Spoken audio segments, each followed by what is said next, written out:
성도 여러분 안녕하십니까? 우리 주님의 참으로 선하신 아름답고 선하신 하나님의 은혜와 사랑이 성도들의 삶을 늘 주장하셔서 우리의 삶에 깊숙이 함께 하시면서 우리들로 하여금 이것이 길이다, 이 길로 가라, 저 길로 가는 것이 위험하니 이 길로 가라. 주님 날마다 우리의 삶을 그렇게 말씀을 통해서 알려주시고 가르쳐주시고 보여주시는 은혜를 경험하는 시간입니다.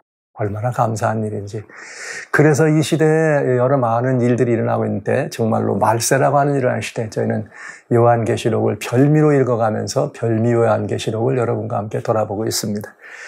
지난 시간까지 우리는 나팔에 대한 이야기를 돌아봤습니다. 나팔을 7가지의 나팔이 불려지는데 지난 시간에 4종류의 나팔을 불어봤거든요. 근데 하나님 말씀 고린도전서 12장 10절에는 11절에는 무슨 말씀이 있는가 하면 이런 말씀이 있어요. 1절로 10절까지는 이스라엘이 출애굽을 하는 경험들, 그러면서 성공한 이스라엘과 실패한 이스라엘들을 보여주시면서 10장 11절에는 이런 말씀이 있어요. 저희에게 당한 이런 일이 거울이 되고 또한 말세를 만난 우리의 경계로 기록하였느니라, 이렇게 설명이 되어 있네요. 그러니까 이 성경 속에는 여러 번 반복되는 이야기 가운데 구약 성경에 특별히 가장 많이 반복되는 것은 나 여호와가 강한 손과 오른팔로 너희들을 노예되었던 애굽에서 건져냈다. 이것을 잊지 말라. 이것을 잊지 말라. 이 얘기가 계속 반복돼요. 성경 속의 내용들이 반복되는 이유는 하나님이 우리들을 위해서 이루셨던 그 모든 역사를 잊어버리지 말라는 것이고 곧 기억하라는 것이고, 또 하나는 실패한 우리들의 경험이 있걸라 이것은 경계로 기록한 것이니까 거울로 삼아라, 이런 것입니다. 그래서 요한계시록에 나와 있는 이렇게 많은 내용들을 볼 때 요한계시록은 예수님 십자가 이후부터 이제 이 시대 또 다음 시대까지 연결되는 것이기 때문에 긴 시간 지나간 2000년 동안 속에 기록된 하나님의 섭리와 손길이 있는 것이죠. 그럼 우리는 똑같은 권고를 받는 거예요. 너희는 하나님의 역사를 잊지 말라. 또 주님께서 이렇게 그야말로 하나님을 떠난 사람들을 향해 회초했던 그런 그 회초리를 잊지 말라는 것이죠. 그런데 그 회초리에 대한 이야기가 어디에 있느냐? 요한계시록에는 나팔 소리에 들려 있습니다. 그러니까 이 나팔 소리에 들려 있기 때문에 우리들은 지금 이 나팔을 연구하고 있는데 이 나팔에 대한 연구는 중요해요. 왜? 고린도전서 12장 또 8절에 보면 무슨 말이 있는가? 만일 나팔이 분명치 못한 소리를 내면 누가 전쟁을 예비하겠느냐, 이렇게 돼 있어요. 그러니까 이 나팔은 전쟁을 예비하는 것이고 또 계시록의 나팔은 하나님의 심판을 우리들에게 보여주는 것이기 때문에 이 나팔에 대한 이해도 분명해야 되고 또 이 나팔 소리에 대한 그 울림에 대한 것도 분명히 선포가 되어야 우리들은 과거를 알고 현재를 알고 또 그래서 미래를 대비할 수 있는 것입니다. 그렇기 때문에 이 나팔에 관한 내용은 아주 명쾌하고 분명해야 돼요. 근데 지난 시간까지 저희는 4 나팔을 돌아보았어요. 이 4 나팔을 돌아보면서 너무나 분명한 역사를 보았어요. 복음을 거절하고 복음을 핍박하고 복음을 더럽힌 그런 이 세력들, 그러니까 어둠의 세력의 중심에는 사단이 있었지만 그 사단의 지상 많은 대리자들을 통해서 이루어진 그 모든 일마다 그때마다 주님은 절대로 그냥 넘어가지 않으셨다. 구속의 복음을 거절한 첫 번째 백성들은 유대인이었습니다. 메시아를 거절했으니까요. 그들을 향해서 첫 번째 심판의 소리가 첫째 나팔이요. 그 다음에 두 번째는 유대인들이 박해를 피해서 그리스도인들이 박해를 피해서 로마 전역에 버릴 때 로마의 많은 이 위정자들이 그리스도인들을 무척이나 많이 박해하고 죽게 했습니다. 그래서 하나님 가만히 안 계셨죠? 자기의 이 자녀들을 그렇게 핍박할 때 억울합니다. 어떻게 해야 됩니까? 할 때 기다려라 하신 하나님, 기독교를 박해한 로마를 향해서 주님이 두 번째 나팔로 심판의 나팔을 보여줬다. 그런가 하면은 이제 박해가 끝나고 뭔가 평안한 시절이 들어왔을 때 우리는 채찍을 안 대면은 당근을 주는데 당근의 시대가 오면 사람들이 뭐 하기 시작하는가? 안주하고 타협하기 시작하죠. 그래서 이 하나님의 기별을 맡은 하나님의 교회가 이방 종교와 또 이방의 그런 철학사상을 교회 안에 들여오면서 타협하기 시작해서 하나님의 진리의 말씀을 더럽힌 거죠. 그 타협한 교회를 향해서 3번째 나팔, 3번째 심판이 울려졌다. 그런가 하면 이제 이 구속의 복음을 완전히 버리고 사람들로 하여금 보지 못하게 했던 중세 암흑 시대를 가져왔던 타락한 교권 시대, 그야말로 중세의 타락한 기독교 교권 시대를 향해서 하나님은 강력한 이런 네 번째 나팔을 통해서 철퇴를 보여줬던 것을 알고 있습니다. 그러면 이제 우리는 넷째 나팔이 맞춰지면서 이제 네 번째 나팔이 불었을 때 또 내가 보고 들으니 공중에 날아가는 독소리가 큰 소리로 이르되 땅에 거하는 자들에게 화가 있으리로다. 이 외에도 세 천사의 불나팔 소리를 인함이다. 그러니까 지금까지 네 개의 나팔 소리가 불려봤지만은 이제 앞으로도 여전히 화가 있는 세 나팔이 더 있다 이런 뜻이죠. 세 개의 나팔 소리가 더 있다. 근데 이제 네 개를 보았으니까 이 다섯 번째 나팔부터 돌아봐야 되겠습니다. 다시 말씀드립니다. 나팔이 만일 분명치 못한 소리를 내면 누가 전쟁을 예비하리요. 하나님의 나팔 소리도 이 의미를 분명히 이해하고 그 나팔 소리를 분명히 들려줘야 우리는 미래에 대한 대비를 할 수 있었다. 근데 지금 다섯째 나팔 이제부터 보도록 하겠습니다. 이제 계시록 9장에 들어가죠. 이제 8장에서는 네 나팔이 들어가고 9장에는 두 개의 나팔이, 다섯째와 여섯째 두 나팔이 들어있어요. 아주 중요하고 아주 실감나고 아주 명쾌하게 여러분들에게 이 나팔 소리를 들려드리도록 하겠습니다. 9장 1절로 5절에 보면은 다섯째 천사가 나팔을 부는데 내가 보니 하늘에서 땅에 떨어진 별 하나가 있는데 이렇게 돼 있네요. 하늘에서 땅에 떨어진 별 하나가 있는데 저가 무저갱의 열쇠를 받았더라.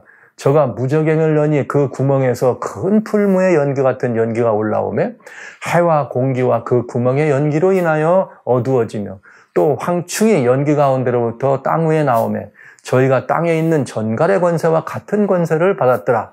황충이 권세를 받았다는 거예요. 무저갱으로 떨어졌는데 하늘에서 천사가 하나 떨어졌는데 그 무저갱에서 뭐가 올라와요? 연기가 올라와.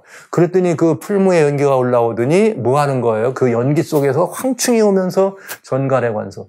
근데 이 황충같이 그런 모습으로 온 이 황충이 뭐라고 하느냐?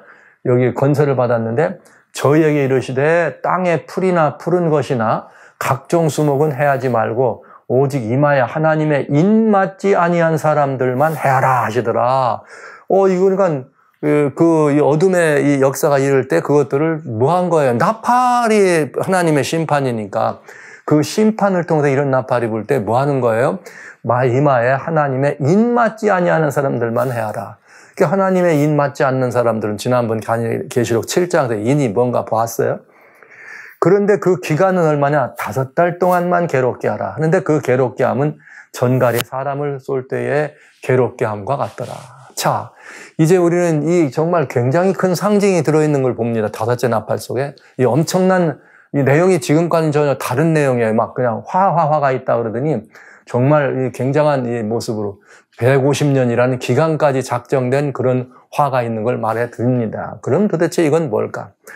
자, 이미 중세에 암흑시대를 가지고 왔던 이 교황 로마는 그 암흑시대를 가져옴으로 그 기별을 따른 존재들, 중세 교권이 가지고 가르쳤던 그런 가르침들을 따르고 그런 가르침으로 이 중세라고 하는 말이죠. 약 한 1000년 이상의 시간 동안 전 유럽이 신음을 할 때 그 신음 소리는 뭐냐? 이 하나님의 이 심판의 나팔 아래 그들은 중세 암흑을 겪었다는 말은 의의 태양을 보지 못하고 말씀이 변질되고 또 그 성도들이 핍박받는 시대를 본 거죠. 그러니까 그 시대에 그런 핍박을 피해서 그렇게 사람들이 이제 막 숨어 들어갈 때 또 그 시대에 우리는 지리상의 발견이라고 하는 이렇게 새로운 신대륙들이 발견하는 역사를 보게 되고요. 그런 신대륙의 역사가 발견된 걸 알면서 드디어 1626년경에는 영국에서 출발한 메이플라워라고 하는 그 배를 타고 청교도들이 교황 로마의 박해를 피해서 미국으로 이주를 합니다. 그래서 미국에 이주돼 가지고 이제 미국이 교회의 중심축이 이동된 것을 보았죠. 그렇다면 이렇게 박해하고 이 청교도들을 밀어냈던 이 교황 로마와 또 그와 함께 이 정치적 권세를 가지고 합동했던, 말하자면 교황 로마는 종교적으로는 네 번째 이미 뭘 받은 거예요? 기별에 대한 그런 것 때문에. 그러나 이 교권은 정치와 연합해서 무수히 많은 사람들을 박해하고 핍박했거든요. 그렇다면 그거에 대해서 하나님은 절대로 그냥 안 있겠죠. 뭐에 대해서? 그 유럽이라고 하는 정치적 권세를 교황권이 이용했으니까요. 그래서 드디어 뭐가 진행돼요? 이들을 향한 뭐가 와야 돼요? 나팔 소리가 울려야 되겠죠. 그러니까 종교개혁을 거부한 교황권, 그 다음에 교황권과 이거 함께 연합해서 이렇게 모든 것들을 행사했던 이런 세력들에 대한 박해가 있을 수 있다. 꼭 필요한 상황이 된 것입니다. 유럽에. 그래서 종교개혁을 거부한 교황권이 있었고 1626년 신교도가 박해를 피해서 미국으로 갔고, 그러면서 미국은 이제 1776년 이 신교도들의 손에 의해서 독립을 선언해요. 그 독립을 선언할 때 이 유럽에서는 무슨 일이 일어나요? 역사적으로 정말 거대한 사건이 하나 일어났는데 그게 뭐냐? 1789년 프랑스를 중심으로 일어난 프랑스 대혁명입니다. 그러니까 인류 역사를 얘기할 때는 기원전, 기원후로 나눕니다.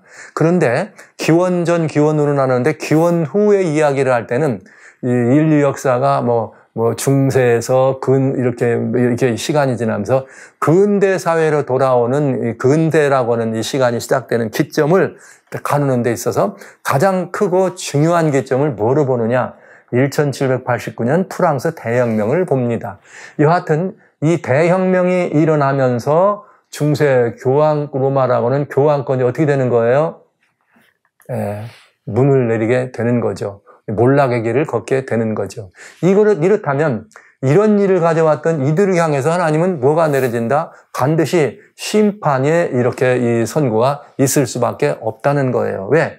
교황권은 몰락했지만 그동안 뭘 해서 이 교황권과 함께 중세 기간 동안 유럽이는 모든 나라들이 합동해가지고 그렇게 엉뚱한 짓들을 했으니까요. 암흑시대를 가져왔으니까. 자, 이것이 이제 당시의 이야기다. 그렇다면 우리는 이제 다섯째 나팔의 성격을 왜 그런 나팔이 불려야 되는지 원인을 보았으니까 반드시 사단의 박해가 있었고 그 박해에 대한 뭐가 있다. 하나님의 이렇게 말하자면 환난 주는 자들에게는 환난으로 환난을 갚으신다 하신 것처럼, 그래서 결국은 다섯째 나팔이 필요했다는 그 근본 원인을 본 거예요. 그러면 다섯째 나팔이 상징적으로 묘사되어 있는 뭐 하늘에서 떨어진 별이 있다. 무저갱에서부터 연기가 올라온다. 그 다음에 여기 뭐 이렇게 황충이 나왔다. 그럼 이 상징들에 대한 뭘 의미하는지를 따져봐야 되겠죠. 먼저 뭐가 필요해요? 하늘에서 떨어진 별. 여러분, 하늘에서 떨어진 별은 그냥 뭐 살필 것도 없어요. 이미 세 번째 나팔을 불 때 여러분 뭐가 떨어져요? 하늘에서 별이 떨어집니다. 예수님을 박해하고 예수님을 핍박하고 박해한 건 유대인들만이 아니고 실제로 예수님을 못 박은 것은 로마인들입니다. 그러니까 유대와 로마의 이것이 끝나고 이렇게 유대와 로마의 그런 그 박해가 끝났을 때 하늘에서 이루어진 일이 다른 에피소드가 생기면서 계시록 8장 10절에는 하늘에서 뭐가 하나 떨어져요? 큰 별이 떨어져. 쑥이란 이름이 쑥이 돼가지고 떨어지는데 그 별은 어디를 영향을 줬어요? 강과 샘물에 떨어졌다. 그러니까 여기 땅에 떨어진 별은 그때 뭐라 그랬죠? 하늘에서 떨어진 땅에 떨어진 별은 사단이다. 그러니까 여기 하늘에서 땅에 떨어진 별 하나가 있는데 그러면 이게 뭐예요? 당연히 사단이죠. 네. 뭐 어려울 것도 없네요. 그냥 당연히 사단. 그런데 무저갱에 떨어져서 무저갱의 열쇠를 받았다. 그럼 사단이 어디서 떨어졌어요? 하늘에서 떨어졌어. 근데 하늘에서 떨어진 무저갱을 아비소스하는 이 무저갱은 언제냐? 이 의미는 왜 창세기에 보면 1장에 땅의 공허와 헌던하다. 그런 상태를 보고 무저갱 상태다. 이렇게 표현한 거예요. 그러니까 창조 이전의 상태와 같이 그냥 그런 아무것도 혼돈된 그런 거. 근데 여러분, 하늘에서 있던 사단이 이 땅으로 떨어졌다면 땅이 뭐가 되겠어요? 완전히 그 사단에게는 그야말로 무저갱 같은 것이 되겠죠. 하늘을 떠난 존재니까. 그래서 그야말로 이 깊은 은밀하고 깊은 그 속에 떨어져서 이제 사단의 음흉하고 은밀한 이런 그 역사가 시작되는 것을 보여줍니다. 무저갱에 떨어집니다. 실제로 그런데 그 무저갱에서 연기가 올라와. 연기는 뭘까? 연기는 또 한번 또 보자고요. 그런데 연기 속에는 황충이 오니까 먼저 황충은 한번 따져볼 필요가 있네. 자, 황충은 성경에 보면 다양한 심판의 도구로 쓰여요. 출애굽에 보면은 애굽에 무슨 일이 벌어지느냐면 10개의 재앙이 떨어질 때 하나님께서 애굽에 메뚜기 재앙을 보냅니다. 근데 이 메뚜기가 이렇게 한 몇 단계를 거쳐 한 4단계를 거쳐요. 그 4단계를 거치는 메뚜기 중에서 가장 큰 성충이 되는 가장 큰 어른이 되고 장성한 게 황충입니다. 이 황충을 성경에는 이 심판의 도구로 이렇게 사용하는 것을 보게 됩니다. 예레미야 51장 4절에 보면 그런데 뭐라 그러냐면 사람을 황충같이 내게 가득히 하리니, 이 말은 뭐냐면 사람이 그냥 떼를 몰려와가지고 너희한테 몰려 들어오겠다, 이런 뜻이죠. 이 말은 황충같이, 즉 메뚜기 떼같이 사람들이 너한테 달려들어서 너를 어떻게 할 거다, 이렇게 해칠 거다, 이렇게 얘기한 거예요. 그러니까 요엘서도 이렇게, 요엘서 1장에는 재밌는 말이 있죠. 팥종이가 먹다가 남긴 거를 메뚜기가 먹고, 메뚜기가 먹다 남긴 걸 늦이 먹고, 늦이 먹다 남긴 걸 황충이 먹느냐. 이건 뭘 말하느냐면 메뚜기가 다 그렇게 재앙과 심판을 가져온다는 것을 설명하고 있습니다. 그러니까 여기서 연기 속에서 황충이 나왔다는 말은 하나님의 그 심판의 도구로 뭔가가 등장하는 거예요. 뭔가가 등장해. 그런데 황충이라고 하는 것은, 성경은 참 이상하죠. 일반적으로 나라들을 의미할 때는 짐승입니다. 그러니까 만약에 여기서 무적행에서 나라가 짐승이 나왔다 그러면 그건 나라가 올라왔구나, 어떤 왕이 올라왔구나 알 수 있는데, 이게 황충이래요. 황충은 아다시피 두령도 없는 메뚜기들 아닙니까? 근데 성경은 황충을 뭐라고 달랬다? 메뚜기 떼같이 그냥 사람들이 많이 몰려들어 다니는 이거를 메뚜기 떼로 비유한 것입니다. 그렇다면 몰려다니는 황충이었다면 그건 메뚜기 떼니까 사람들, 성경대로 해석하면 민중이다, 이거 민중. 떼를 지어 몰려다니는 민중, 사람 떼예요. 그런데 이 민중이 뭘 가졌다? 전갈에 쏘는 거죠. 그러니까 민중이 그냥 민중이 아니고 악한 일을 막 도모하는, 그러면서 이 전쟁의 살을 던지는 그런 민중인 것을 우리는 알 수가 있다. 자, 이렇게 됩니다. 그러면 여기 살짝 그 중세라고 하는 그 그거에 이런 모습을 볼 필요가 있어요. 중세는 고통 민간 사람들은 완전히 노예로 삼아가지고 짐승 취급을 했습니다.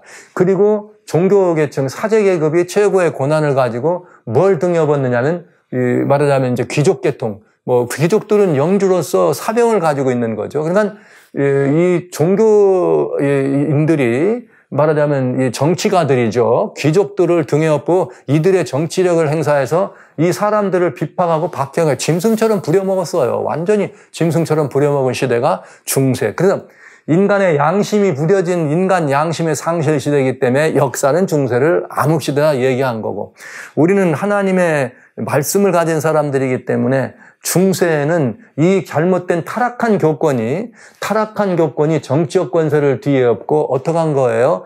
정치적 권세를 이루어갖고 그들이 가진 종교적 영향력을 행사하는데, 그 종교적 영향력이라는 게 해, 달, 별을 어떻게 한 거예요? 완전히 3분의 1씩을 다 없애버린. 그 3분의 1이란 말은 다는 아니다. 그러나 어떻다는 적지 않은 면적입니다. 또 그리고 실제 복음이 전파되는 그 모든 범위를 봐도 아직 유럽이라고 하는 곳이기 때문에 역사에 공간적으로도 3분의 1밖에 되지 않는 걸 알 수가 있죠. 이렇게 해서 중세는 완전히 인간들이, 보통 사람들은 농노와 노예로 짐승 취급을 받던 암흑시대였습니다. 그러니까 종교적으로는 예수님을 못 보게 한 암흑시대였다면, 인류 역사적으로는 인간의 양심이 이렇게 유린된, 종교가 이런 일을 한다면 정말 이건 가짜들이죠. 타락한 이 교권을 말하는 것이에요. 그러다가 결국은 어떤 일이 벌어지는가? 계몽주의 철학 사상들이 이렇게 번성하면서 중세 유럽의 시민들의 그런 그 사상이 고치돼, 시민의식이. 그러면서 고치된 시민의식을 가지고 시민들이 드디어 혁명을 일으킵니다. 그 혁명을 일으켰는데 그 시민혁명을 1789년 7월 14일에 일어난 프랑스 대혁명이다. 이렇게 아주 마르세유. 그러니까 이 마르세유 이게 궁전을 향해서 어떻게 하는 거예요? 그냥 이렇게 쳐들어오는 그런 시민들의 그런, 말하자면 폭동으로 그들은 규정하지만 이거는 시민혁명이었습니다. 그래서 7월 14일에 바스티유 감옥을 폭파하면서 여러분들이 좋아하시던 어릴 적부터 읽었던 장발장 혹은 이런 그 몬테크리스토 백작 이런 내용들이 바로 이게 백그라운드죠.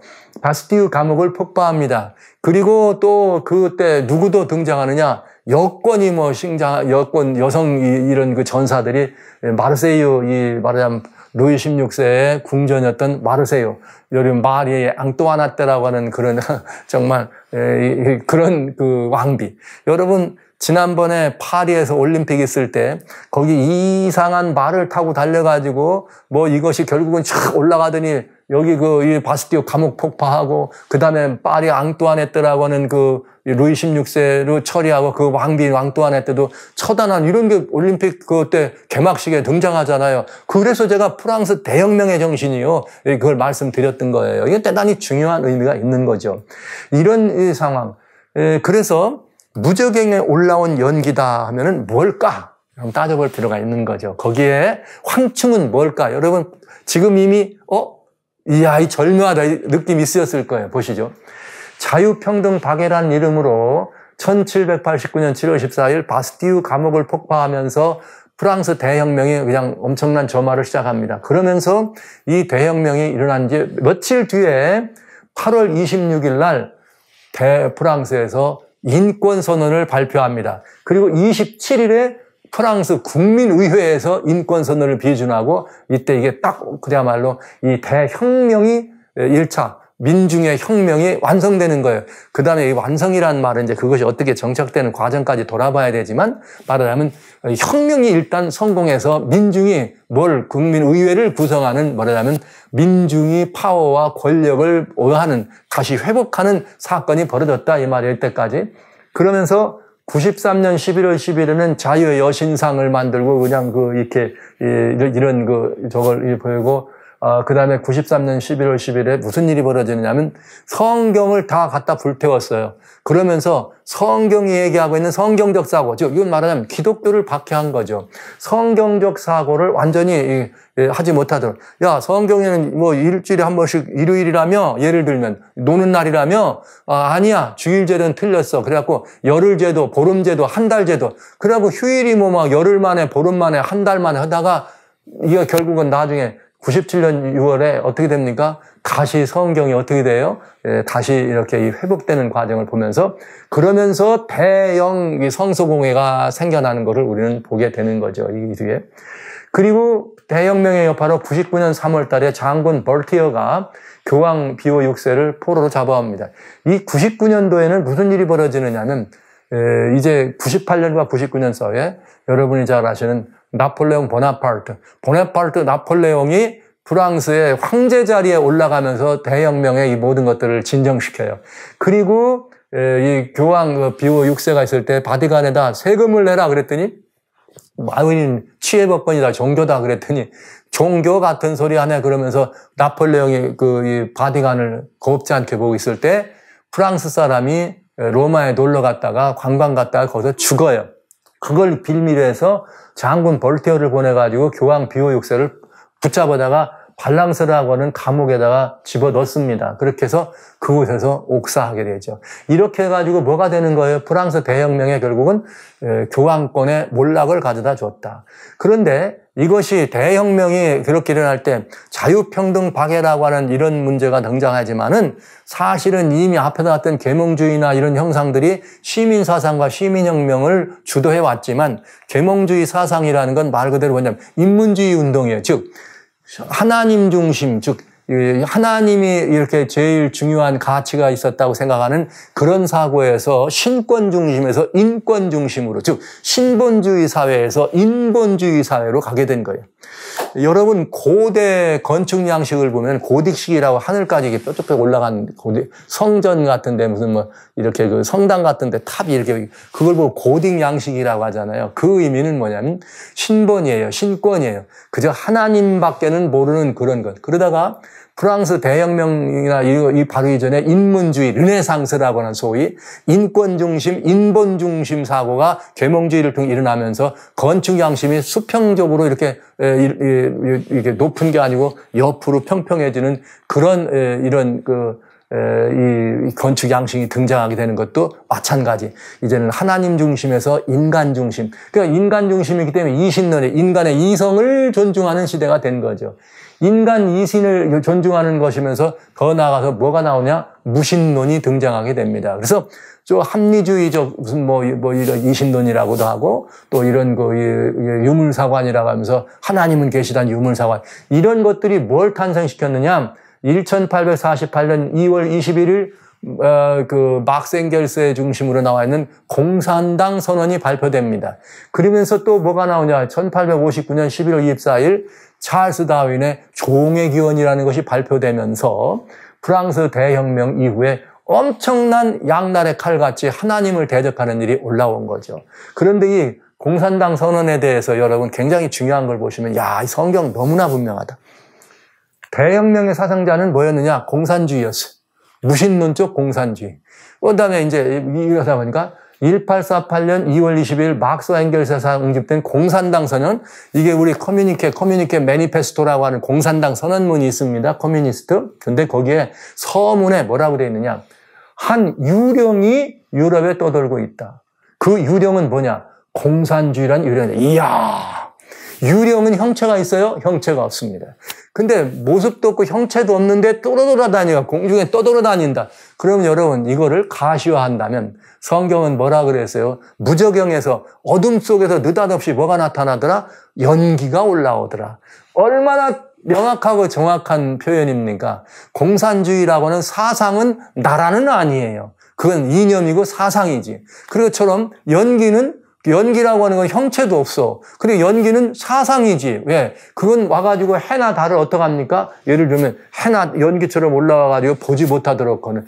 이미 해와 달, 이렇게 이 공기는 해는 예수 그리스도를 의미했고, 우리는 그 주님이 주시는 이런 모든 것들을 먹어야 되잖아요. 그러니까 이건 완전히 무신론 세력들이 하나님을 대적하는 그런 것을 설명해 주는 것은 너무나 분명한데 얼마나 놀랍습니까? 한 유령이 유럽에 떠돌고 있다. 유럽에. 공산주의라는 유령이다. 연기를 말하는 것이 이렇게 정확하게 이런 것들을 알 수가 있네요. 그런데 그 연기죠. 이 공산주의 사상의 연기에서 뭐가 올라와? 황충. 성경의 황충은 뭐라고요? 민중이다. 민중이 나라를 의미하는 짐승이 아니라 때를 지어머니는 민중 세력이다. 그런데 이 민중이 뭘 가졌더라? 전갈에 쏘는 권세를 가졌더라. 그런데요, 공산주의자는 소위 말하는 프롤레타리아 계급이라는 노동자 계급인 민중의 봉기를 통해서 뭐가 되는 거예요? 새로운 이런 이 계급 구조를 타파한다고 하지만은 계급 구조가 공산주의 사상으로 말하면 타파되는 게 아니라 모든 것들을 다 쌀어버리고 공산혁명을 일으킨 그 주체 세력들이 뭐가 되느냐? 새로운 계급 형성을 하는 거예요. 그러니까 지금 아직도 남아있는 공산주의 이런 세력이랑 대표적인 북한 같은 데 보십시오. 북한에 계급이 없습니까? 얼마나 계급 사회가 분명합니까? 민중은 노예보다 더 못하죠. 농노 때 중세보다 더 못한. 그런데 말은 이렇게 하는 거예요. 말은 거짓말이죠. 전술이죠. 노동자 계급인 민중의 봉기를 통해서 민중이 주인이 되는 신세계를 만든다고 말하는데 민중이 주인이야 이 말이에요. 그럼 북한의 지금 국민이 주인입니까? 김일성이가 주인이고 김정일이가 주인이고 김정은이가 주인이고 그 이후에 군부가 그 다음 뒤를 이루고 엄청난 계급이 존재하잖아요. 그냥 자기들 원하지 않으면 그냥 막 바로바로 청살까지 시켜라 이런 어마어마한 거짓말 같은 이런 공산주의였는데, 그런데 중요한 건 민중의 봉기는 비폭력이 아니야. 비폭력이 아니고 폭력적인 무장봉기. 그러니까 계급투쟁이라는 것은 플로레테를 통한 그 독재들, 이런 계급투쟁이라는 건 무장봉기를 의미했어요.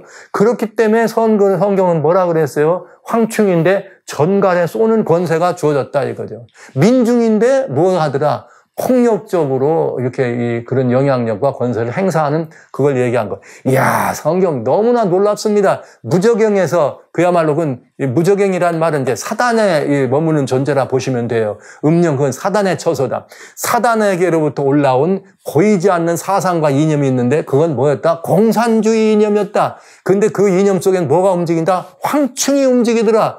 이 황충은 나라는 아니에요. 그러나 황충은 성경에 뭐라겠다? 사람들의 때, 민중입니다. 오늘날 우리말로 말하면. 근데 그 민중이 전갈에 쏘는 권세를 갖다는 말은 뭐라는 거예요? 무력 투쟁을 하고 무력으로 봉기하고, 이야, 이런 어마어마한, 여러분 공산혁명 때 말도 못하는 일이 벌어진 거죠. 이런 일들을 우리는 보게 된 것입니다. 성경은 이야, 이렇게 분명할 수가 없네요. 공산당 선언이라에 한 유령이 유럽에 떠돌고 있다. 공산주의란 유령이다. 이야, 한 연기가 무저경에서 올라온다. 사단의 처소로부터 올라왔다. 근데 이 연기가 뭐예요? 유령으로 표현되면서 어디를 덮더라? 유럽을 덮더라. 근데 그 유럽에 뭐가? 공산주의라는 이런 유령으로 유럽을 덮더라. 여러분 아시는 것처럼 공산주의 혁명이 1848년에 이렇게 그야말로 뭐예요? 이 공산당 선언을 이렇게 하면서 유럽의 또 유럽의 3월 달에는 베를린에서 그냥 벌떼같이 민중들이 일어나가지고 그냥 폭력혁명을 일으킨 거죠. 민중의 폭력혁명을 통해서 벌떼같이 울도 시작했고, 그 다음에 어디에서요? 러시아는 뭐 볼셰비키 혁명, 레닌의 볼셰비키 혁명 이런 것들을 통해서 이런 이 공산주의 혁명이 일어나면서 민중들이 말이죠. 그냥 전갈에 쏘는 권세 가히 맞아요. 뭐 민중이 봉기할 때는 민중이 손에 드는 게 농장기 아닙니까? 그래갖고 죽창으로 그 한국 사람들이 공산주의 좋아하고 주체 세력 좋아하는 사람 죽창가 부른다고 하는 말이 나오는 거예요. 이거를 이들이 얘기한 거예요. 죽창가라는 게 여기서 나온 이야기입니다. 이런 엄청난 일을 벌였죠. 근데 무적행에서 뭐가 올라와요? 연기가 올라오더라고요. 이건 사상이요, 이념입니다. 근데 그 연기가 나왔는데 분명히 연기로 인해서 어두워져. 하나님을 믿는 모든 이론들은 얼마나 많은 그리스도인들, 기독교인들이 거기에 핍박을 받고 박해를 받고 죽습니까? 근데 그 안에 누가 나와? 황충이 나오다. 민중을 말하는 것이에요. 야, 이게 잘못된 이념은 이렇게 어마어마한 일을 가져다 주는데 성경은 이 부분에 대한 정확하게 이것을 묘사하고 있는 걸 알죠. 공산주의 혁명에 대한 성경의 예언이 정확하게 드러났습니다. 이렇게 시작해서 1940년에는 소련 연방이 생길 때 여러분 이 소련 연방을 중심으로 세계의 면적을 따지면 아마 전 세계의 거의 절반이 가까운 어마어마한 유럽도 막 이렇게 동국까지 하면 그야말로 남북 아메리카 놔두고 남미에도 또 이렇게 그런 쿠바니 이런 나라가 생겨났지만은 거의 전 유럽을 쓸어가지고 공산주의적인 이 사고를 가진 나라들로 해서 소련 연방이 이렇게 탄생하는 것을 우리는 본 거죠. 이 어마어마한 역사적 사실을 우리는 봅니다. 자, 이렇게 하면서 무신론적 공산주의가 이렇게 이 전 세계를 덮게 되었습니다. 그런데 말씀드렸던 것처럼 황충이 연극 가운데로부터 전갈에 쏘는 권세를 받았다. 그래서 여러분 이 황충은 민중을 의미한다. 이것까지 보면 연기는 공산주의였다. 황충은 민중이다. 너무나 분명해요. 공산주의의 그 전략이. 이게 어디서 나왔다고요? 무적행의 사단에 쳐서 올라온 사단의 작품입니다. 분명한 작품입니다. 사단의 작품. 자, 이렇게 돼 있다는 거죠. 성경이 얼마나 분명해요. 이 나팔소리 분명합니까? 너무나 분명한 나팔소리입니다. 공산주의 혁명의 주체는 누구예요? 민중입니다. 유령입니다. 연기입니다. 그렇게 올라와가지고 해와 공개, 하나님의 생명의 모든 부분들을 가리고 못 보게 하고, 그건 종교는 아편이라 그랬으니까요. 기독교는 아편이란 말이잖아요. 이렇게 하면서 민중이 자리 잡는 이런 모든 그 혁명의 전술은 잔인한 무장봉기로서 뭐예요? 황충으로서 전갈에 쏘는 권세를 가져. 이렇게 분명할 수가 없더라고요. 야, 이 놀라운 이야기예요. 이 성경에 보면은 욥기 1장 4절에 아까 말씀드렸어요. 팥종이, 메뚜기, 늑, 황충.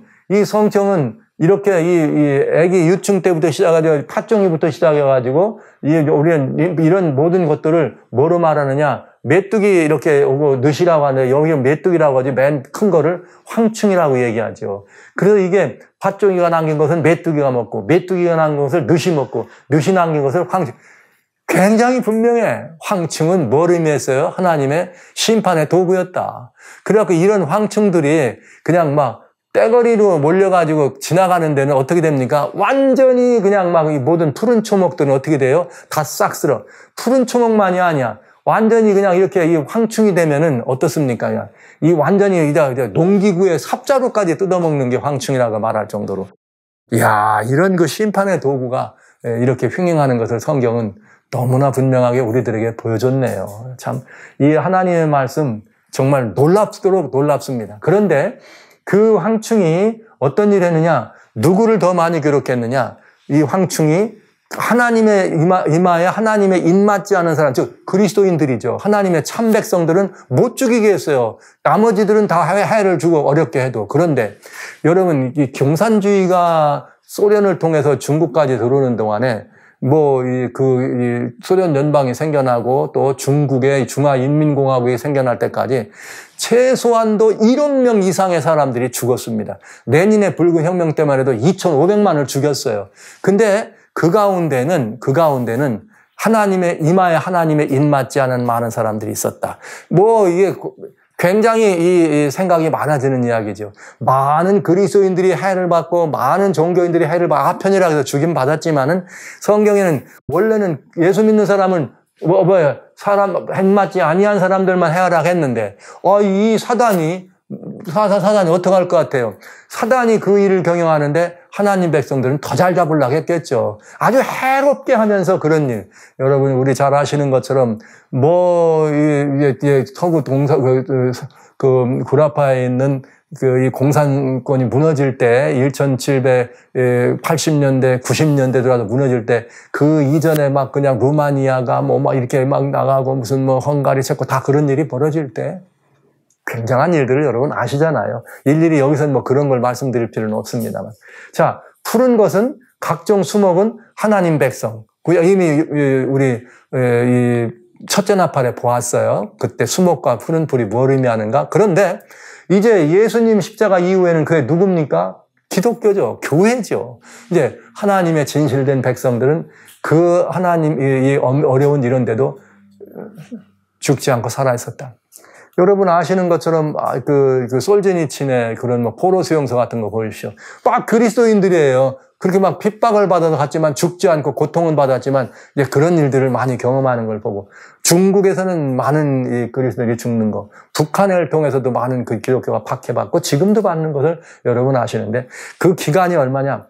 5달 동안 아주 극렬한 그런 일들을 이렇게 받았습니다. 5달 동안 사람들을 해하는 권세가 있더라. 이렇게 됐네요. 5달.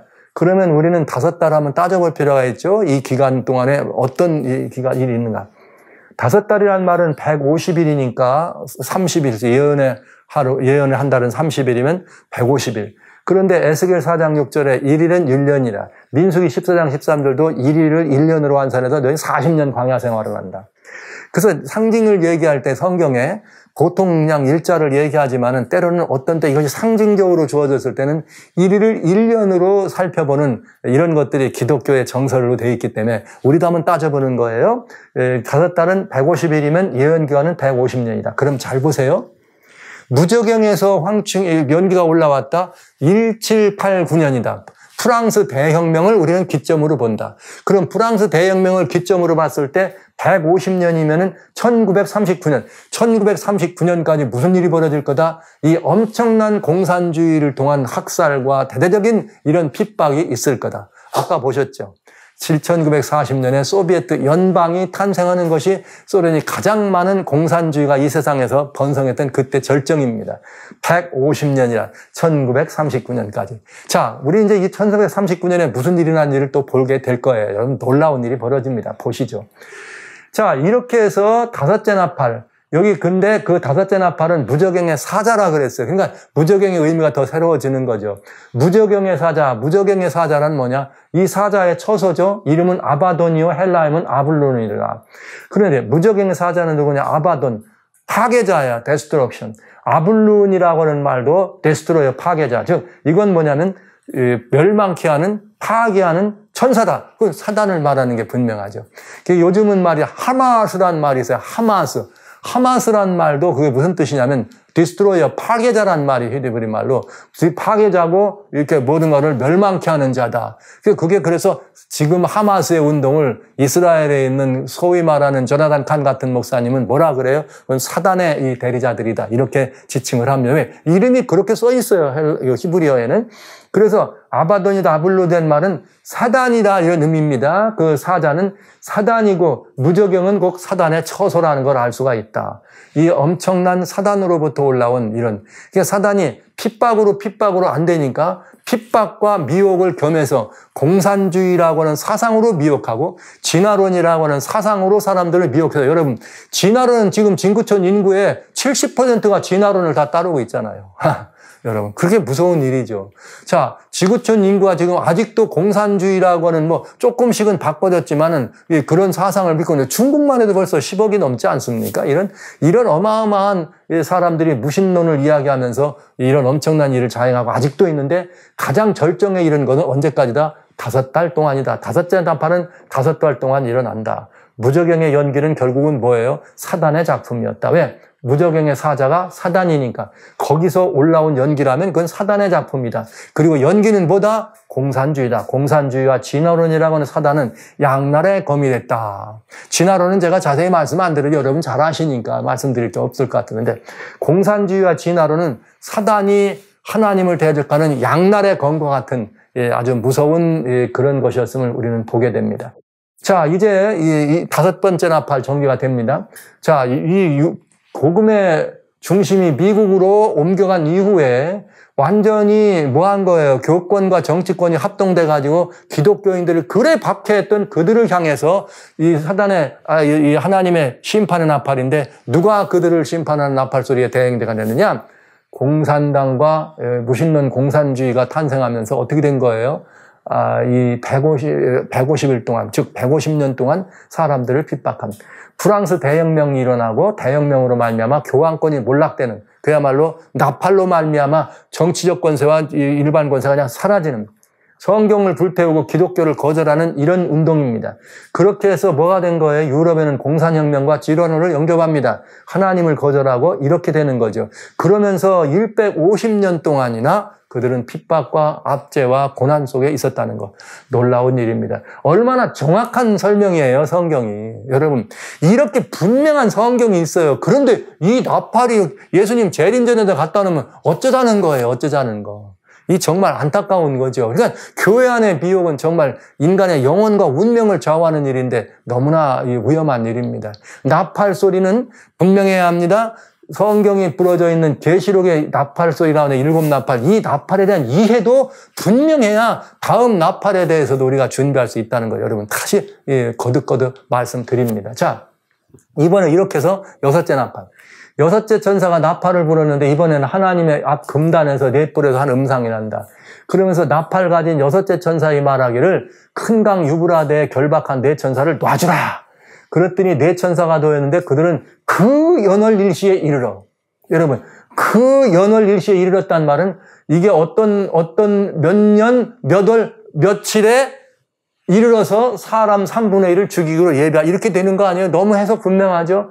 그때 마병되는 2만만, 어마어마한 전쟁이 있었을 것을 이렇게 말하고 있네요. 2만만이다. 그 어떤 사람들은 2만만이 이걸 가지고 아마겟돈 전쟁이 일어났을 때 중국의 군대들이 막 쳐들어와 가지고 오는데 2만만이니까 2억 아닙니까? 2만만이면은 2억이니까 중국의 거대한 군대들이 막 이스라엘을 쳐들어온다. 이렇게 해석하는 표대주의 해석 아닙니까, 여러분? 자, 그런데 잘 보시겠습니다. 이건 뭐냐? 어떤 일이냐? 그렇게 해서 5째 나팔이 불려지고 끝나갈 때에 그 연월 일시에 어떤 일이 벌어졌느냐? 이미 1900, 여기 이제 1848년에 공산당 선언을 하고 그때부터 공산주의 세력이 확장되는 그런 운동들을 하면서 1940년대까지 소비에트 연방이라고 하는 공산주의가 생겨나면서 공산주의는 공산주의라고 하는 이름을 가지고 계속적으로 그 세력을 확장해 나가는 일을 했어요. 그때 1914년부터 1918년 사이가 1차 세계대전입니다. 그 세계대전은 뭘 가져다 줬느냐? 공산주의가 완전히 하나의 어떤 그 정치적, 이렇게 사상에서, 이념에서 국가적 세력으로 확장되는, 그래서 이제 볼셰비키 이렇게 혁명이 일어나면서 소련이라고 하는 나라가, 공산주의 나라가 탄생하고 공산주의 연방을 확장해 나가는 이제 그런 시기를 맛보는 거죠, 확장. 그런가 하면 소련에서는 공산주의가 확장되는 일을 했는데 우리 가까운 일본에서는 무슨 일을 했어요? 일본에 있는 그런 황국신민화, 소위 일본의 잘못된 민족주의가 동남아를 완전히 그 황국신민으로 일본 사람들로 만든다고 하는, 황국신민의 상징이 뭡니까? 일본의 그 상징이 태양신 아닙니까? 그 태양신을 숭배하고 태양신을 이렇게 섬기는 그 나라의 그 깃발 아래 동남아시아, 아세아를 전부 다 묶자는 것이 일본의 황국신민화 정책. 그런가 하면 공산주의에 들어가지 않고 있는 그 옆에 나라가 독일과 또 이 이탈리아는 나치와 파시즘이라고 하는 운동이 일어나면서 그것도 굉장한 민족주의 운동이에요. 이를테면 민족주의 운동이 일어나면서 뭐 이렇게 범게르마니아 뭐 이런 운동 이러면서 그 두 나라, 이 세 나라가 연합을 하면서 이게 막 이 세상을 확장해 나가. 그래서 아프리카가 막 완전히 이 세력들로 확장되는, 내려가는 세력, 옆으로 전진하는 그런 세력들 간의 전쟁. 미국은 미국대로 뭘 가지고요? 복음을 가지고 나가면서 민주주의라고 하는 것으로 이렇게 세력을 해가는. 이러니까 이 사이에 누가 계실 수 없어요. 완전히 복음은 전 세계에 이렇게 펼쳐져 가는 그런 일들이 있었지만은 이렇게 돼서 하나님을 완전히 대적하는, 여러분 아시는 것처럼 나치, 유대인들의 600만의 유대인을 학살하는 그들. 자, 이런 것들, 이러면서 완전히 기독교의 박해, 이런 문제들이 벌어지는 이 시대가 될 때에, 그런 일이 벌어질 때, 무신론적 공산주의의 혁명이 확장되고 제국주의와 민족주의의 식민지 확장 정책이 벌어지고, 또 이런 때 성경은 여섯째 나팔로 그들을 어떻게 하겠다? 심판하겠다. 왜? 전 세계적인 복음이 이제 미국으로 중심으로 옮기면서 1811년에 미국 성서공에 들여지면서 엄청난 선교사들이 이제 드디어 뭐 하기 시작합니까? 세계를 향해서 복음을 전합니다. 무슨 시대예요? 교회로 말하는 빌라델비아. 형제 사랑으로 세상을 덮는. 그런데 그 복음이 전파되니까 그걸 막기 위해서 전파되는 이 복음을 막는 방법은 뭐예요? 공산주의가 퍼지는 거고, 뭐 하는 거예요? 태양을 숭배했던 일본 같은 그런 황국신민한 사람을 신으로 말이죠. 여러분 아시는 것처럼 일제시대 때 뭐 합니까? 신사참배가 뭐예요? 그 신을 섬기는 거예요. 이게 이 인간 신을. 자, 독일도 마찬가지, 이태리도 마찬가지. 이렇게 하면서 전 세계적인 불신이 일어날 때 하나님께서 그 불신을 또 가만두시지 않겠죠. 그래서 사건이 일어납니다. 무슨 사건이냐? 여섯째 천사가 나팔을 불면서 심판하더라. 그런데 이게 금단 넷불이란 말은 이미 우리 말씀드렸습니다. 기도가, 제단에서 드려진 기도가 하나님의 보좌 금단에 드려졌다. 그러니까 성도들의 그런 기도가 금단에 부려져서 거기서 하나님께 올라갔으니까 그 기도의 응답으로 뭐가 내렸다는 거예요. 여섯째 나팔이 또 불렸다. 엄청난 기도의 응답으로 여섯째 나팔이 불렸는데 큰 강 유브라데에 결박한 천사를 놔두라. 그럼 유브라데 큰 강에 나는 결박한 천사는 그럼 뭘 말하냐? 이 지금 심판을 위해서 내려오는 천사잖아요. 그런데 여러분, 여기 심판을 위해서 예비된, 이런 심판을 위해서 예비된 이 네 천사가 있습니다. 요한계시록 7장 1절로 보면, 3절에 보면은, 이번에는 유브라데는 한 모퉁이죠. 그러나 이번에는 땅 전체, 지구 전체를 붙들고 있는 천사가 있어요. 이 천사가 땅의 사방 바람을 붙잡아서 바람으로 하여금 땅에나 바다에나 불 좀, 땅과 바다 하면 전 지구잖아요. 아직 지구촌을 향한 뭐는 남아있어요. 재앙은 남아있는 거죠, 나팔은. 거기는 사람들에게 불지 말아라. 불어서 아직 이 모든 것들을 해야 하는 것을 하지 말아라. 왜? 내 종, 내 백성들의 이마에 인칠 때까지는 기다려달라. 이렇게 돼 있어요. 그러면 여기도 보면은 모양만 딱 다른데 땅의 네모퉁이라고 계설이 나왔는데 여기는 큰 강 유브라데다. 여러분 이미 우리는 큰 물, 큰 이런 것들은 뭐를 만들었어요? 열국과 백성들과 나라들을 의미한다. 그러니까 큰 강 유브라데니까 이거는 여러 많은 나라를 이렇게 볼 수 있겠죠. 전 세계를 아직은 의미하잖아. 왜? 전 세계는 땅의 네모퉁이를 선 것, 땅이나 땅의 바람을 받아서 바람으로 땅에나 바다에나 이때는 전 세계적이에요. 그러니까 이거는 전 세계적인 나라와 민족들이 다 있지만 거지구촌적인 것은 아니다. 그런데 결박한 천사를 놨단 말은 이들을 통해서 거대한 이런 일이 일어나는 걸, 거대한 재난의 시작을 알리는 나팔소리인 것을 알 수가 있습니다. 그런데 언제 그런 재난이 일어나느냐? 그 연월일시에 일어나더라. 그 연월일시에 일어나더라. 그 어떤 사람들은 그러니까 여기 그 연월일시를 어떻게 해석하려면 연은 360일, 그 다음에 월은 30일, 그럼 390. 그 다음에 시는 한 시면은 24분의 1, 그래갖고 15일. 그래가지고 이렇게, 거기다가 360에다 30에다가 그 15를 더하면 얼마가 됩니까? 390에다 15니까 400일이 되네요. 그래서 어떤 날을 놔두고 거기다가 이렇게 적용하려고 하는 시도가 있지만, 여기 분명하잖아요? 네 천사와 노예는 그들은 그 연월일시다. 그러면 여기 뭔가 정해진 연월일시가 있는 것 같아. 그럼 그 정해진 연월일시라 그러면은 뭘 보면 알 수 있느냐? 이미 이건 6번째 나팔이잖아요. 그렇다면 보시죠. 나팔이 5째 나팔과 관련이 있는데 5째 나팔은 얼마 동안? 150일 동안이에요. 그러니까 150일 동안이니까 5달 동안이라는 말은 150일이라고 하는 말은 뭘 하느냐? 사람들을 해롭게 하는 권세들을 맞았다. 이건 두 번째 화예요. 5째 나팔이고 두 번째 화. 5번째 첫째 화. 그러면 둘째 화는 이 5달이 마치는 그날이 돼야 된다, 이게. 5달이 마치는 그날이면 언제일까? 아까 보였어요? 대혁명의 시작은 1789년 7월 14일입니다. 그 다음에 1789년 8월 26일 인권을 선언하고 27일에 국민회가 비준하면서 혁명은 거기서 어떻게 되는 거예요? 완성되는 거예요. 그 다음에 혁명정부가 예를 들어서 가지고 그거 이렇게 하는 거는 그건 두 번째 일이고, 일단 국권을 무너뜨리게 하면서 물론 루이 16세나 마리 망토안에 때는 요 조금 뒤에 죽습니다. 그러나 국민의회, 즉 민중이 세력을 갖는 일은 언제 끝난다? 1789년 8월 26일과 27일에 민중의 의회에서 내셔널 어셈블리 그러면서 국민들이 만든 국민의회가 구성되면서 이것을 인권선언을 비준하는 것입니다. 그러니까 미국으로 말하면 독립선언을 했다 이 말이에요. 그러니까 이 날은 무슨 날이 되는 거예요? 새로운 민중의 정부가 들어서는 사건이 된 거죠. 그렇다면 1789년 8월 26일에다가 26일, 27일에다가 150년을 더하면 1939년 8월 26일이 되겠네. 그죠? 정확하죠? 그러나, 예언은 이게 1년을, 이렇게, 한 달을 이렇게, 30일로 하니까 약간, 여기 조금 며칠은 차이가 있을 수 있습니다. 그런데요. 그러면 그 연월일시면 이것이 끝나고 그 연월일시에는 이런 일이 여섯째 나팔이 불리더라. 그런데요. 절묘합니다. 1939년 9월 1일, 며칠 차이예요? 이겔로 계산하면 3, 4일 차이가 나죠.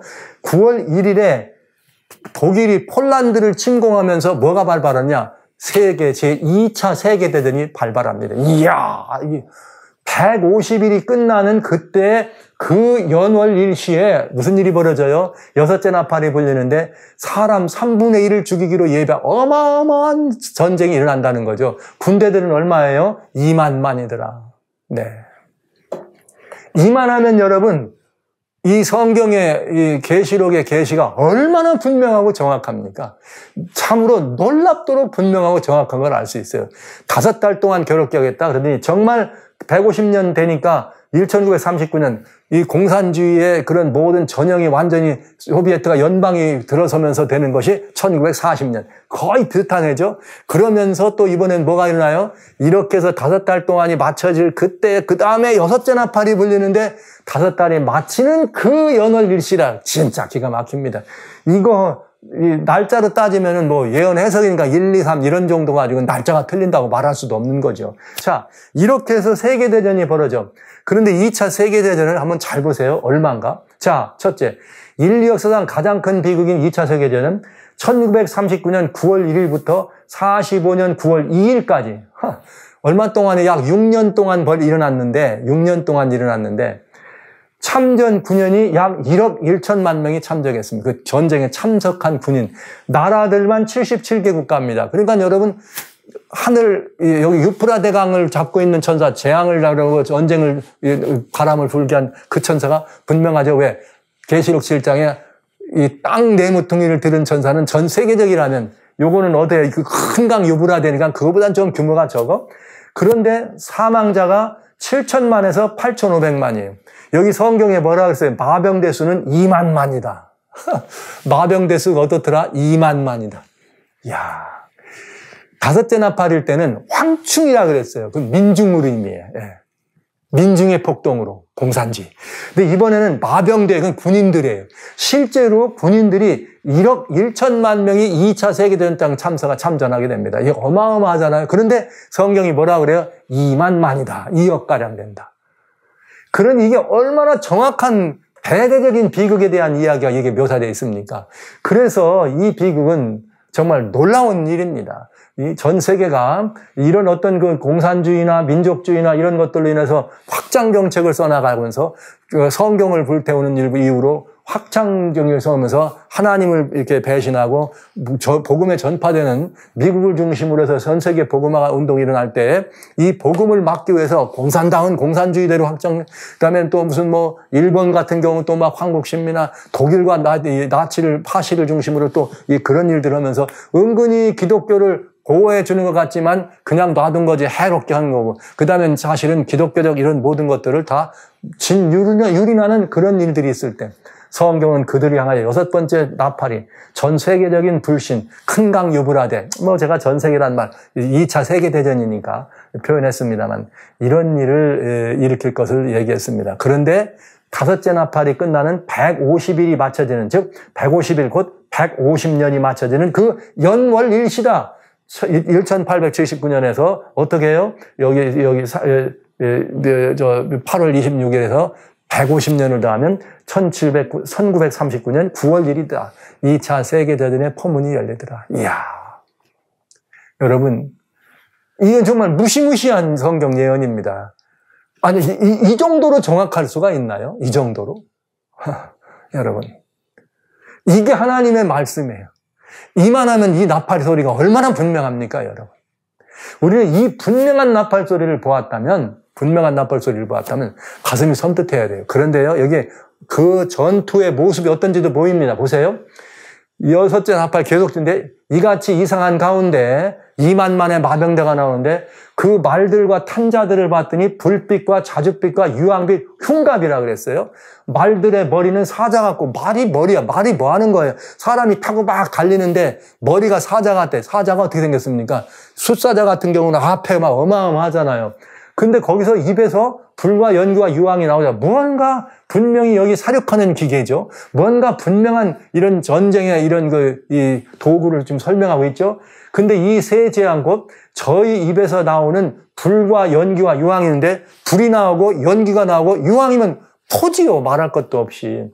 사람의 3분의 1이 죽임을 당하니라. 어마어마한 이야기입니다. 예, 민간인도 말할 것. 그런데 이 말들의 힘은 입과 사자같이 생긴 입과 꼬리에 있는데 그 꼬리는 뱀 같고 꼬리에 머리가 있는데 그것으로 해야 하더라. 여러분 이게 무엇을 상징하는 것 같아요? 2차 세계대전과 같이 여러분 열어보면 2차 세계대전에서 정말 맹위를 떨어진 게 있어요. 그건 뭐냐면 탱크들입니다. 2차 세계대전 때는 완전히 탱크들이 앞서가지고 시가전이 됐든 사막의 전쟁이 됐든 그래서 롬멜이라고 하는 사막의 여우라고 하는 그렇게 이 탱크 이런 부대 유명한 장군도 있었잖아요. 사막에서 탱크 이것만 있으면 다 이겨. 유럽에 점령해 나갈 때도 말이죠. 전부 탱크를 앞세워서 시가전을 나가면서 이 탱크는 2차 세계대전에서 정말 중요한 역할. 그 다음에 하늘에 있는 폭격하는 이 비행기들이었고요. 자. 여러분이 탱크를 자세히 살펴보면 말들의 머리는 사자 같고 입에서는 불과 연기가 나오더라. 탱크가 하는 일이 뭡니까? 이게 여기 안 보이면 뭐같이 생겼어요? 이거 볼 때 사자는 말이죠. 몸뚱어리보다 머리가 더 크다고 하는 거 아니에요? 그러니까 이 탱크는 여기서 기관총을 쏘든지 아니면 대포의 포신으로 대포를 쏘는 거 아닙니까? 근데 꼬리에 힘이 있는데 꼬리에는 뭐가 있어요? 머리가 달렸대. 야, 이거 얼마나 분명해. 근데 여기서 대포를 쏘면 탱크에서 포를 쏘면 여기로 폭 나가잖아요. 불이 나가죠? 유황, 포 만든 게 유황이니까 황이 나가죠? 그 다음에 연기가 뼈로 올라가. 얼마나 분명하고 정확한 모습인지. 심지어 2차 세계대전에 뭐까지 이렇게 전투에 그런 필요되는 그런 전장에 나가는 사용되는 그 전쟁 마병대의 모습까지도 정확하게 성경이 이렇게 말하고 있다는 것은 정말 신유막측한 하나님의 말씀입니다. 여러분, 여기 우리 후퇴할 이유가 없어요. 그런데 이것이 더 2차 세계대전임을 증명해주는 또 다른 사건이 하나 있습니다. 저는 150일이 바치는 그 연월일시, 그 다음에 그들이 이렇게 활용해가지고 따든 이런 무기, 이것도 분명하지만은 여기 하나 더 분명한 게 있어요. 2차 세계대전 이후의 결론입니다. 여기 성경에 뭐라고 하냐, 결론이에요. 6째 나팔의 결과입니다. 이 재앙에 계시록 9장 20절 21절 이 재앙에 죽지 않고 남은 사람들은 그 손으로 행하는 일을 뭐하지 않더라. 이 어마어마한 재앙을 봤는데 2차 세계대전은 군인만 싸운 거 아니잖아요. 세계 77개국의 민간인들도 전쟁 물자를 대줬던 유럽은 말할 것도 없이 민간인들도 엄청나게 죽고 다 거기 포함 안 됩니까? 회개하지 않고 오히려 이게 놀라운 일이야. 오히려 여러 귀신과 또는 보거나 듣거나 다니지 못하는 금운동과 목속의 우상에게 절하고, 그러니까 가짜 신들에게 절하고, 살인과 복술과 음행과 도적질을 뭐하지 않더라? 회개하지 않더라. 이야, 이게 뭐예요? 이 여섯 번째 나팔로 대한 심판이 끝난 다음에도 사람들이 그러더라는 거예요. 그러면 한번 따져볼까요? 참 놀라운 일입니다. 2차 세계대전 이후에 사람들의 생각이 어떻게 변했느냐? 이렇게 변했습니다. 아놀드 J. 토인비는 이 포스트 마더니즘을 our 포스트 마더니티라고 하는 표현을 쓰는데 언제부터 그런 사고가 들어오기 시작했냐면 1914년부터 1918년 1차 세계대전이에요. 1차 세계대전이 끝나면서 그런 사고가 들어오기 시작했다. 이게 토인비가 쓴 역사의 연결 글을 많이 나와요. 그러면서 2차, 그 다음에 실제 2차 세계대전이 끝났더니 1950년대부터 60년대 이후에 프랑스 파리나 건축이나 미술 이런 예술 계통에서부터 그동안 기존의 것들을 뭔가를 이탈하고 뭔가로부터 이렇게 벗어나는 이런 운동, 그야말로 일탈하는 이런 운동들, 기존의 시스템이나 체계들을 거부하고 뭔가 각지고 형편인 걸 거부하는 그런 사고와 운동들이 일어나. 그래서 히피 운동이 일어나고 이런 운동이 일어나는 거예요. 이런 사고들을 포스트 모더니즘이다 이렇게 얘기한 거예요. 예? 근대 이후에 이거는 포스트 모더니즘이라는 말의 의미는 근대사 이후에 근대화, 즉 말하자면 중세가 끝나고 근대화된 사회에 근대 포스트 모더니즘이니까 근대 사회에 바로 이어지는 지금 오늘 말하는 거고, 또 하나는 일탈이라는 의미가 있는데 여러분과 포스트 모더니즘 자세히 말씀드리고 그럴 만한 이유가 없죠. 그러나 몇 가지 아주 중요한 게 있어요. 보시죠. 포스트 모더니즘의 기본은 뭐냐면 하나님이 없는 세속사상이에요. 포스트 모더니즘 설명을 아무리 많이 해도 여러분 꼭 잊지 마십시오. 오늘날 근데 여러분 MZ세대 이런 얘기도 많이 하잖아요. 이런 것들은 다 뭘 말하느냐? 다 포스트 모더니즘에 이렇게 쩔어 있는 현 시대를 말하는 거거든요. 1950년대부터 60년대에 전 세계를 강타한 이런 정신들입니다. 그 정신 속에는 뭐가 있다? 세속사상이다. 세속이라고 하는 말은 하나님이 계시지 않다는 뜻입니다. 그런데 보시죠. 포스트 모더니즘은 제일 중요한 게 있어요. 절대 가치를 부정해요. 절대 가치를 부정한다는 말은 하나님만이 유일한 창조주다 이런 얘기. 뭔가 정형화되고 고정된 가치. 이건 분명한, 이건 절대적인 거야. 이런 것들을 부정해. 하나님의 창조주권 그러면 그건 안 돼요. 그 다음에 구원은 오직 예수를 믿음으로, 이러면 그건 절대 가치이기 때문에 그런 건 부정해. 그래서 절대 가치를 부정해요. 절대적 가치를 부정한다는 말은 뭘 가져다 주느냐? 다른 것도 상대적 가치를 인정한다는 거죠. 너는 그렇게 믿니? 나는 이렇게 믿어. 너는 그게 옳다고 보니? 나는 이게 옳다고 믿어. 그러면 내가 옳다고 믿는 것이 옳고 그르고 틀리지 않아. 내가 믿으면 그게 그만 옳은 게 되는 거죠. 이걸 상대주의라 그래요. 그냥 절대 가치가 없으니까 무엇이든지 그냥 가치로 인정을 해줘요. 그러니까 구원도 어떻게 해요? 오직 예수님을 믿어서 얻는 게 아니야. 뭘 믿어도 돼. 이러면 그냥 여기 성경에 뭐라고 나왔는지 아세요? 자, 여러 귀신과 또는 보거나 이거 목숨과 우상에게 저러더라. 아무거나 막 뭐하더라? 믿더라. 똑같은 얘기를 지금 하고 있는 거예요. 다원론적 구원관, 다원적 구원관, 상대가치, 절대가치가 존재하지. 어디 창조주 하나님이냐? 진화론이 있으니까 과학적 사고를 가지고 얼마든지 설명할 수 있는 거죠. 그러니까 하나님 존재를 부정하는 이 가치라 이 말이죠. 전 세계적인 현상입니다. 그래서 이 가치라 문제. 그래서 교회 안에까지 이게 들어와가지고 교회에서도 뭐라고 해요? 조금만 좀 이렇게 하면 그건 틀린 게 아니에요. 다른 거지. 오와. 여러분, 하나님이 창조하셨습니다. 이거 하고, 다른 원숭이가 이렇게 사람 됐습니다. 그러면 그건 다른 거예요. 틀린 거예요. 여러분, 진화론은 다른 겁니까? 틀린 겁니까? 성경적 가치로 말하면 진화론은 틀린 거죠. 그러나, 포스트 모더니즘은 아니라고. 틀린 것이 아니라 다른 것이라고. 그것도 옳다고 인정한다 이 말이죠. 그러면서 그렇기 때문에 구원도 아무거나 믿어도 되는 거예요. 이게 꼭 예수님 믿을 필요가 없는 거죠. 이 무서운 세상. 여기 성경에 그렇게 나왔어요. 금운동 목속에 여러 귀신에게도 절한다. 그 포스트 모더니스트들은 다 신령한 거, 영적인 거를 인정을 해. 그러나 오로지 하나님, 오로지 예수는 안 인정한다. 그것도 일리가 있고, 이것도 좋고. 그러니까 뭐든지 다 믿으면 된다. 이런 뜻입니다.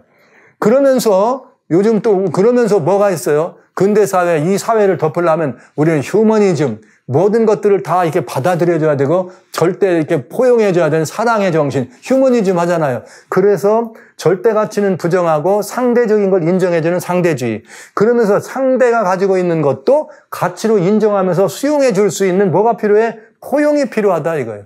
그래서 이 포용주의 대가가 사랑의 휴머니즘이라는 말이에요. 휴머니스트들 아무거나 다루는, 여러분 진짜 사랑이라고 하면서 휴머니스트들은 뭘 안 다루나? 죄를 다루지 않아.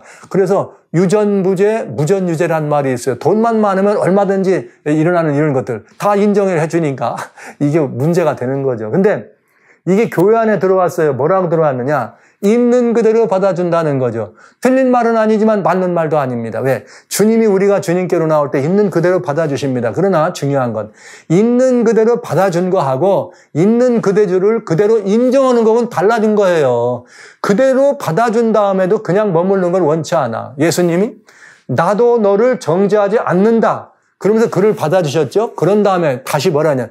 가서 다시는 죄를 범치 말아라. 그러니까 있는 그대로 그냥 받아는 주고 죄의 용서를 해주셨지만 뭘 원하시는 거예요? 거기서 그대로 있는 게 아니야. 그건 잘못된 죄니까 어떡하라? 다시는 그렇게 살지 말라. 그러니까 있는 그대로 받아주는 이 사랑이라고 하는 것은 인간 중심의, 인본주의 중심의 휴머니스트들이 하는 말이지 진정한 예수님 정신의 크리스찬 정신은 아니라는 걸 여러분 꼭 먼저.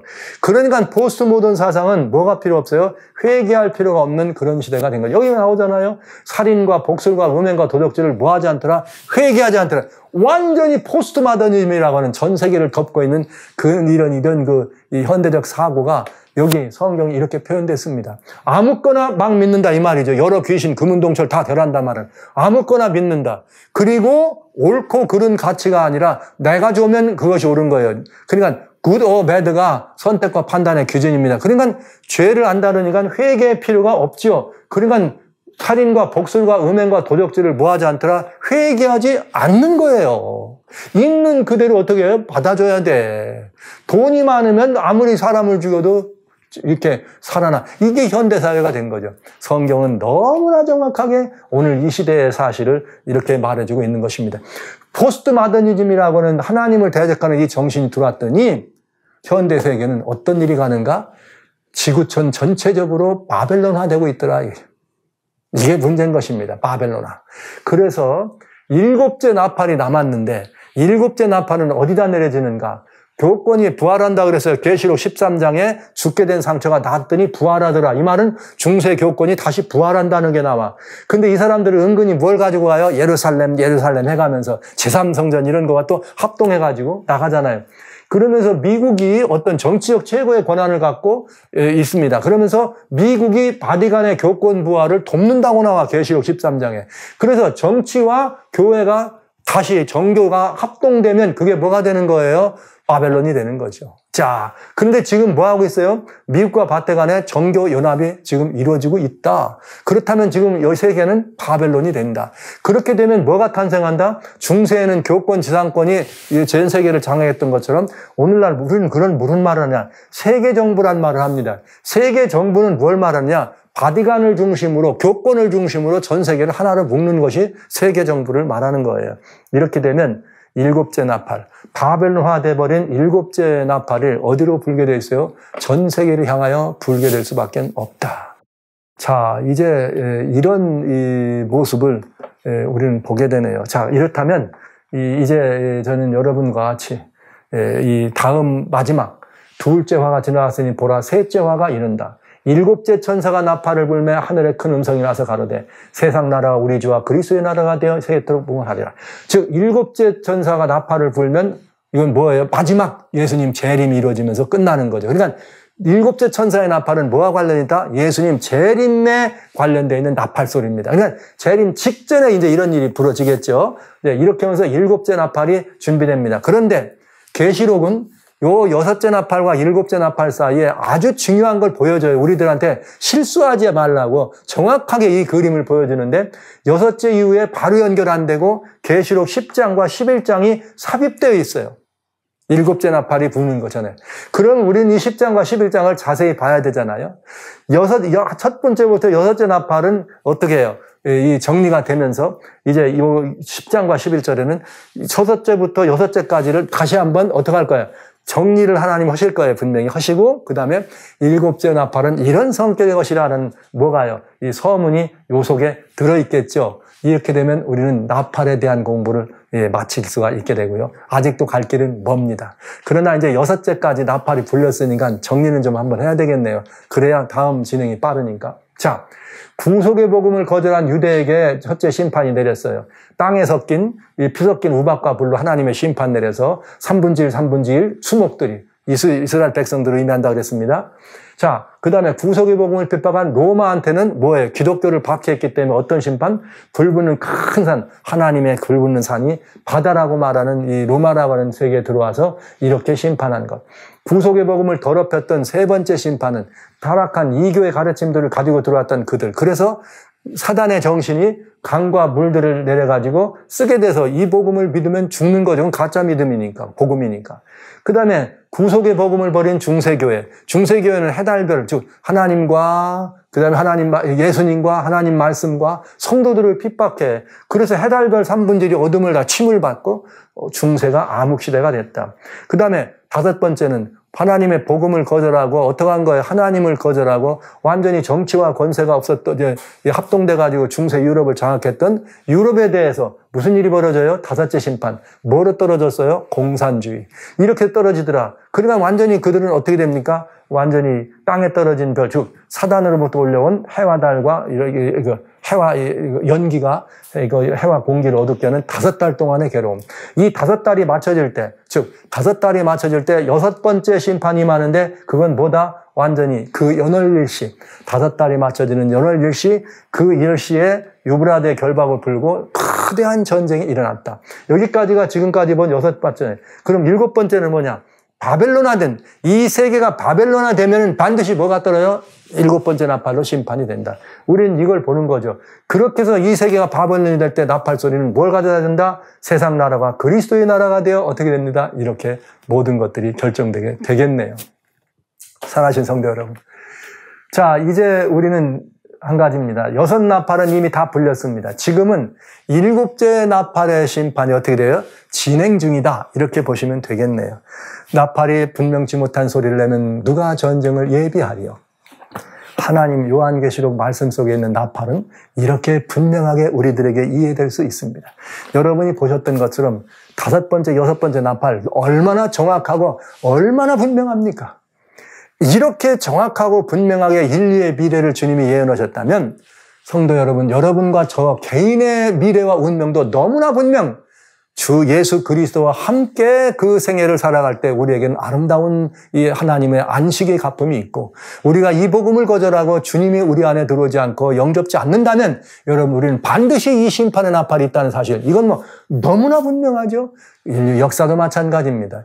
이 세계가 지금 이렇게 복음이 전 세계에 그냥 광범위하게 펼쳐지지만 이 복음을 끝내 거부하고 지금 1년에 지금도 연간에 약 한 5,000명, 6,000명의 그냥 개인적으로 5,000명, 6,000명의 기독교인들이 이 복음으로 인해서 피살되거나 핍박받아 죽습니다. 이렇게 말하자면 그 이념적으로 사람들에게 핍박받는 건 말할 것도 없고요. 지금은 기독교 신앙을 고백하는 것이 혐오 종교로 돼버렸다. 그래서 오죽하면은 말이죠.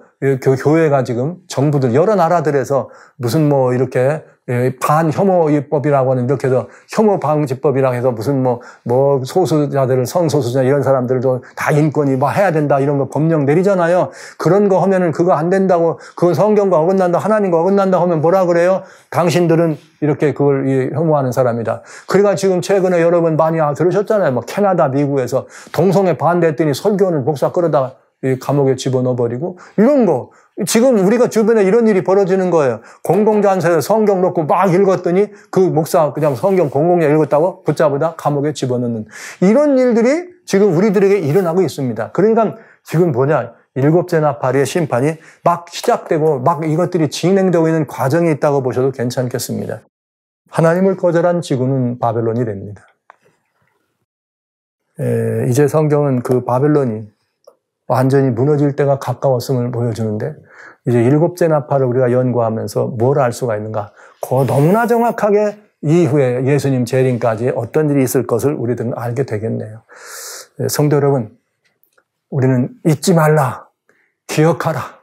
성경은 늘 너희는 강한 손과 편팔로 너희를 애굽된 종에서 건져냈는데 하나님 여호와를 잊지 말라.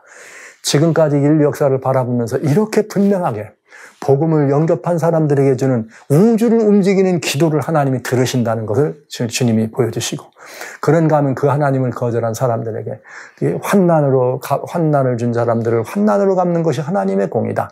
이런 하나님의 이 모든 역사가 진행되는 것을 이 나팔을 통해 너무나 분명하게 우리는 보았습니다. 그렇다면 오늘 우리는 선택해야 합니다. 여러분들이 들을 소리는 심판의 나팔 소리가 아니라 생명의 나팔 소리, 여러분들을 새로운 생명으로 부활케 하시는 하나님의 그 나팔 소리를 들으셔야 안 되겠습니까? 여러분 모두를 그 나팔 소리의 주인공으로 여러분들을 초청합니다. 모두가 다 함께 예수 그리스도의 은혜에 놀라우신 그 전 앞에, 예수 그리스도의 아름다운 보좌 앞으로 우리 몸과 마음과 모든 걸 아울러 두 손을 들고, 주여 우리는 당신의 자녀일 뿐입니다. 우리는 주님의 자녀가 분명합니다. 그쵸 주님? 이렇게 따져들고 주님 품으로 달려들 수 있는 복된 그리스도인 삶을 시작하시고 경유하시고 날마다의 삶에서 경험해 주시기를 주의 이름으로 축원합니다.